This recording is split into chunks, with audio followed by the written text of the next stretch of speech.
Bonsoir, je suis heureuse de vous retrouver encore une fois sur ma chaîne YouTube Univers QSE.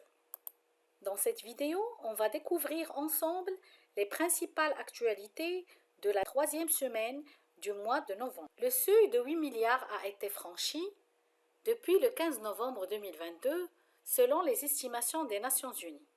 La croissance démographique amplifie l'impact environnemental du développement économique. L'Inde devrait devenir le pays le plus peuplé du monde en 2023, passant devant la Chine. Après 2 semaines de travail acharné, la COP27 s'est terminée dimanche 20 novembre à l'aube après avoir adopté un texte très disputé sur l'aide aux pays pauvres affectés par le changement climatique.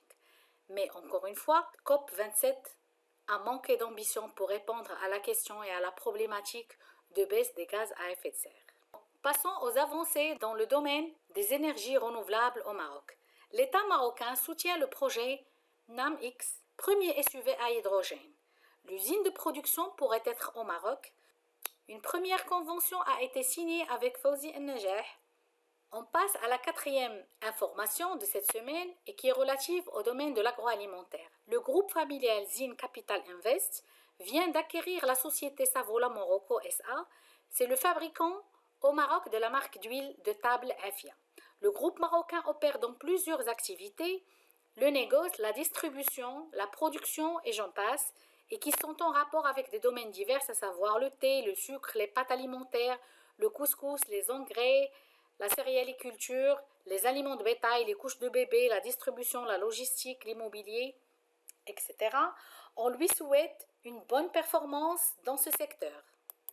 La 5e information, quant à elle, elle est relative à la situation des barrages à la date du 21 novembre 2022.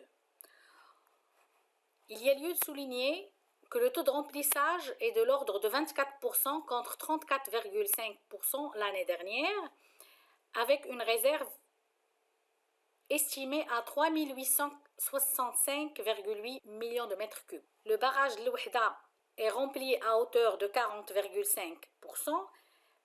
Le barrage d'El Messira, dans la province de Stade, il est à 3,9%.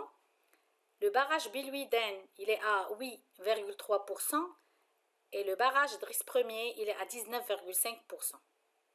Espérons que les prochaines semaines seront pluvieuses. On passe à l'agenda.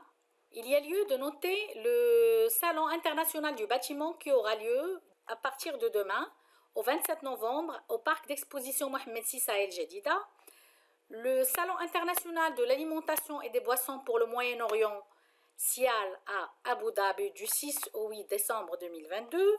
Et le World Tobacco Middle East, le salon consacré à l'industrie du tabac à Dubaï, du 7 au 8 décembre 2022. L'UMAC organisera un webinaire Journée d'études qualité 2022 pour répondre à la question quelle place pour le management de la qualité dans l'écosystème de l'enseignement et de la formation au Maroc, le mercredi 30 novembre 2022 à 16h. L'Association marocaine pour la logistique, l'AMLOG, organise une rencontre sous le thème digitalisation de la supply chain, levier de compétitivité, le jeudi 24 novembre à 15h. Mon flash info numéro 3 du mois de novembre est terminé. Je vous donne rendez-vous la semaine prochaine. Au revoir et merci.